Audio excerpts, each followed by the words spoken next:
আসসালামু আলাইকুম, সবাই কেমন আছেন? তো আমি আজকে চিকেন রোস্ট রান্না করব। তো আমি প্রথমে চিকেনগুলো ধুয়ে নিয়েছি, এখন লবণ দিয়ে মাখিয়ে নেব। আমি 1 কেজির মতো নিয়েছি। তো কড়াইতে তেল দিয়ে দিচ্ছি চিকেনের টুকরাগুলো।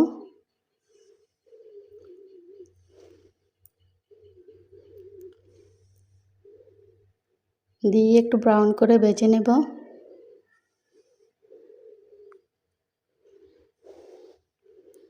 তো আবার দিয়ে দিয়েছি চিকেনগুলা। তখন একটা কড়াইতে তেল দিয়ে দিয়েছি, 1 কাপের মতো পেঁয়াজ দিয়ে দিয়েছি। তখন দিয়ে দিয়েছি রসুন বাটা 2 চামচ, আদা বাটা 1 চামচ, দিয়ে দিয়েছি টমেটো কুচি 4 চামচের মতো, নারকেল বাটা 4 চামচের মতো, বাদাম বাটা দিয়ে একটু মিশিয়ে নেব। তো এখন দিয়ে দিয়েছি ধনে গুঁড়া 1.5 চামচের মতো, গরম মশলার গুঁড়া 1 চামচ, জিরা গুঁড়া 1 চামচ। আমি এই রান্নায় হলুদ ব্যবহার করব না। দিয়ে দিয়েছি লাল মরিচের গুঁড়া। তো এখন রাঁধুনি মুরগির মশলা দিয়ে দিলাম 2 চামচের মতো। দিয়ে দিয়েছি টমেটো সস, দিয়ে মশলাটাকে কষিয়ে নেব।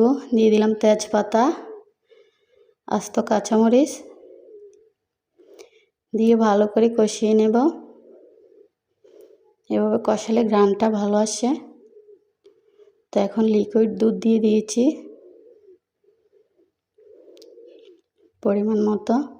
তো চিকেনের টুকরাগুলো দিয়ে দিলাম। দিয়ে দিয়েছি পানি হালকা, যেহেতু দুধ দিয়েছি। তো আবার উপর দিয়ে কাঁচামরিচ দিয়ে দিলাম।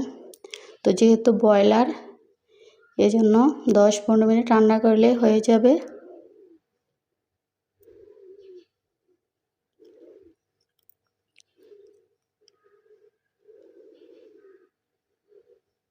তো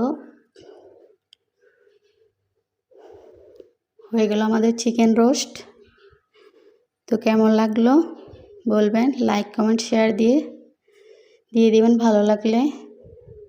তো সবাই ভালো থাকবেন। আসসালামু আলাইকুম।